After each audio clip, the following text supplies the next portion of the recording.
नमस्कार दोस्तों, स्वागत है आपका आपके अपने चैनल स्टडी विद प्रेम में। आज की इस क्लास में हम एक नई इंग्लिश स्टोरी पढ़ेंगे। इस स्टोरी की खास बात यह है कि मैंने पहले से ही प्रत्येक वर्ड का हिंदी मीनिंग लिख दिया है, जिससे आपका समय बचेगा और आपको बार बार शब्दों का अर्थ खोजने की आवश्यकता नहीं पड़ेगी। हम केवल कहानी पढ़कर आगे नहीं बढ़ेंगे, बल्कि प्रत्येक वाक्य को विस्तार से समझेंगे और साथ ही यह भी जानेंगे कि उस वाक्य का कौन सा टेंस प्रयोग हुआ है, सेंटेंस स्ट्रक्चर क्या है और उसी प्रकार के वाक्य आप स्वयं कैसे बना सकते हैं। मेरा प्रयास रहेगा कि इस स्टोरी के माध्यम से आप वोकैबुलरी, ट्रांसलेशन, ग्रामर और सेंटेंस मेकिंग चारों चीज़ें एक साथ सीख सकेंगे। तो वीडियो को शुरू से अंत तक अवश्य देखिएगा। आइए बिना समय गंवाए शुरू करते हैं आज की क्लास को। तो सबसे पहले लिखा है कि वन डे, इसका हिंदी मीनिंग होगा एक दिन। कॉमा लगा है तो ये यहीं पर समाप्त हो जाएगा, यानी कि एक दिन। वन डे मीन्स एक दिन। उसके बाद लिखा है कि आ शेफर्ड बॉय, यानी कि एक चरवाहा लड़का। ये पूरा क्या है, अपने आप में सब्जेक्ट है। उसके बाद लिखा है वाज। वाज का प्रयोग पास्ट में होता है। उसके बाद लिखा है कि टेकिंग, यहाँ पर मेन वर्ब में आईएनजी फॉर्म लगा है, यानी कि ये पास्ट का कंटिन्यूअस है। पास्ट का कंटिन्यूअस में क्या होता है कि इसकी पहचान हिंदी में होती है कि वाक्य के अंत में रहा था, रही थी, रहे थे और कार्य का जारी रहना भी पाया जाता है। तो इसका हिंदी अनुवाद होगा कि आ शेफर्ड बॉय, यानी कि एक चरवाहा लड़का, वाज यानी कि था, और टेकिंग केयर ऑफ मतलब होता है देखभाल करना। टेक केयर ऑफ मतलब देखभाल करना। इसमें आईएनजी फॉर्म इसलिए लगा है क्योंकि ये पास्ट का कंटिन्यूअस है। तो इसका मतलब हो जाएगा कि देखभाल कर रहा था। ऑफ मतलब का, हिज यानी अपनी, शीप यानी कि भेड़ का। उसके बाद है नियर यानी कि पास, आ विलेज यानी कि एक गांव।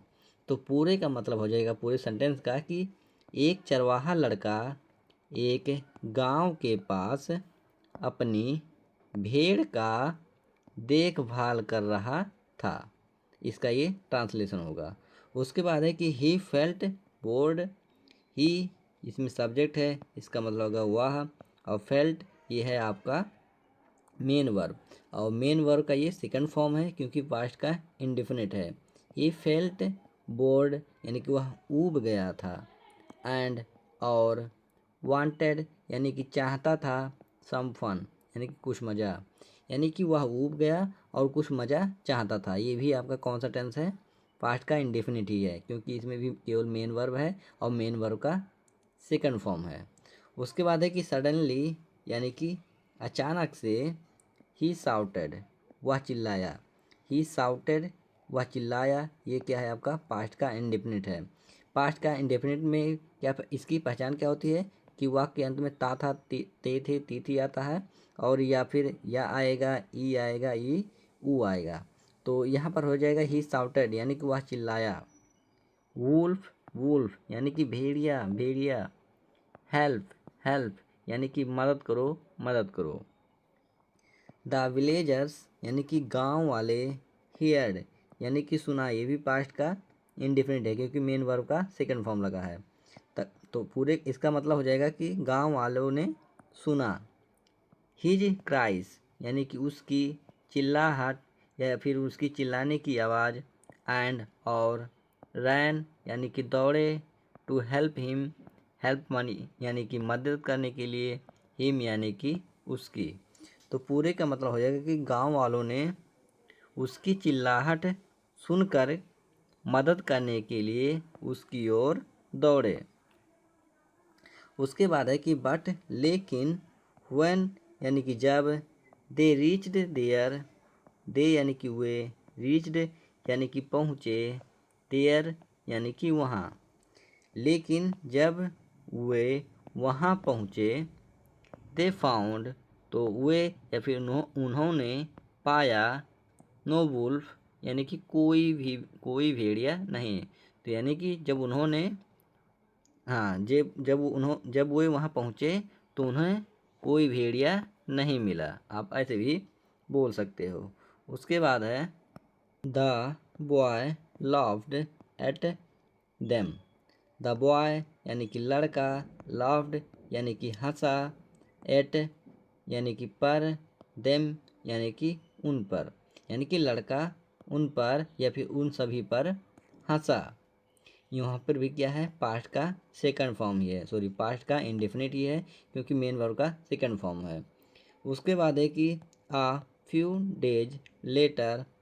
आ फ्यू डेज मीन्स होता है कि कुछ दिनों, और उसके बाद लेटर मीन्स होता है बाद, तो पूरे का मतलब हो जाएगा कि कुछ दिनों बाद। ही प्लेयड वह खेला। ये पूरा जो सेंटेंस है ज़्यादातर इसमें कौन सा है, पास्ट का इंडेफिनिट है।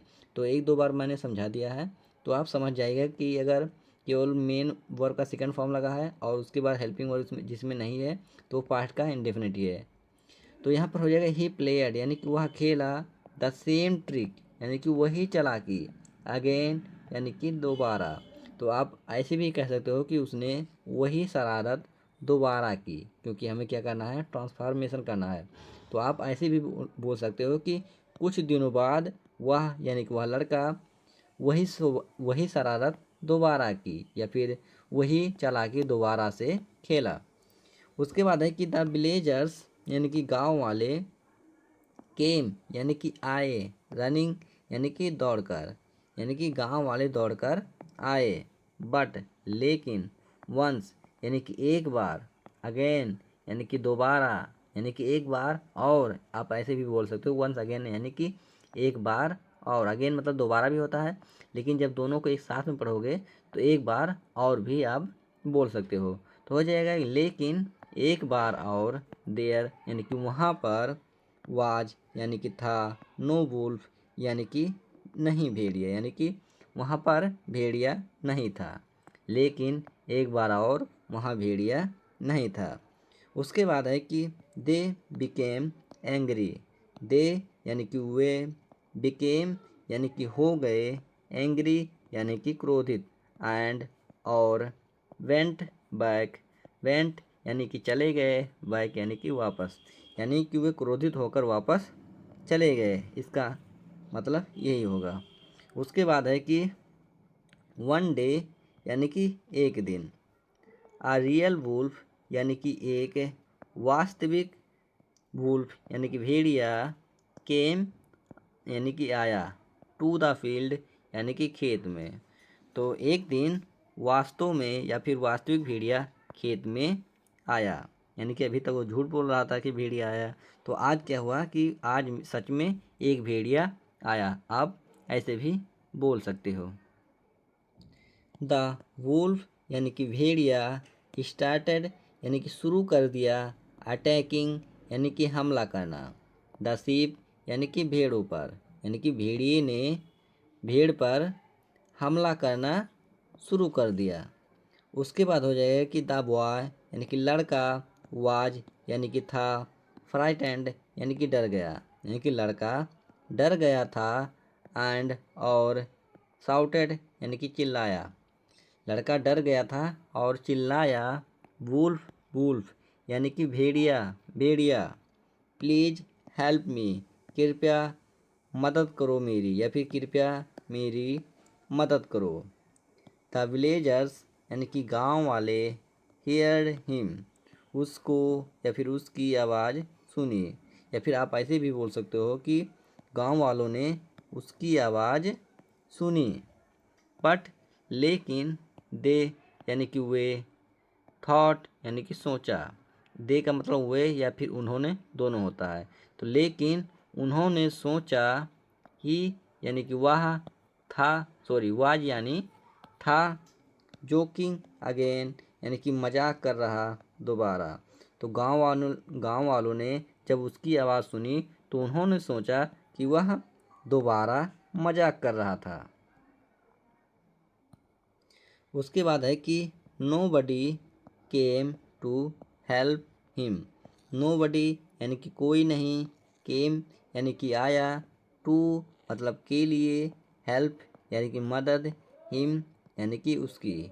तो कोई भी उसकी मदद के लिए नहीं आया, पूरे का ट्रांसलेशन होगा कि कोई भी उसकी मदद के लिए नहीं आया। द वुल्फ यानी कि भेड़िया, किल्ड यानी कि मार दिया, मेनी शीप्स यानी कि कई भेड़ों को, एंड और रैन अवे यानी कि भाग गया या फिर चला गया। तो पूरे का मतलब यही होगा कि भेड़िया कई भेड़ों को मार दिया और भाग गया या फिर चला गया। उसके बाद है कि द बॉय यानी कि लड़का, लर्नड यानी कि सीखा, अ वैल्यूएबल लेसन यानी कि एक मूल्यवान सबक, यानी कि लड़के ने एक मूल्यवान सबक सीखा। तो मोरल इसका है, इस कहानी से हमें क्या सीख मिलती है कि नो बडी यानी कि कोई नहीं, बिलीव्स यानी कि विश्वास करता है। यहाँ पर बिलीव्स लिखा है क्योंकि ये प्रेजेंट का इंडेफिनिट है, और प्रेजेंट के इंडेफिनिट में ही केवल मेन वर्ब में एस या एस लगता है, इसमें हेल्पिंग वर्ब नहीं रहता है। तो इसकी पहचान होती है कि वाक्य अंत में ता है, ती है, ते हैं। तो कोई भी नहीं या फिर कोई नहीं विश्वास करता है, अ लायर यानी कि एक झूठे पर। Nobody believes a liar यानी कि कोई नहीं एक झूठे पर विश्वास करता है। इवन यानी कि तब भी, व्हेन यानी कि जब या फिर तब, ही टेल्स यानी कि वह बोलता है, द ट्रूथ यानी कि सच। यानी कि कोई भी झूठे पर विश्वास नहीं करता है तब भी जब वह सच बोलता है। तो अगर ये वीडियो आपको पसंद आया हो तो वीडियो को लाइक करें और चैनल को सब्सक्राइब जरूर करें। मिलते हैं अगले वीडियो में, तब तक के लिए जय हिंद।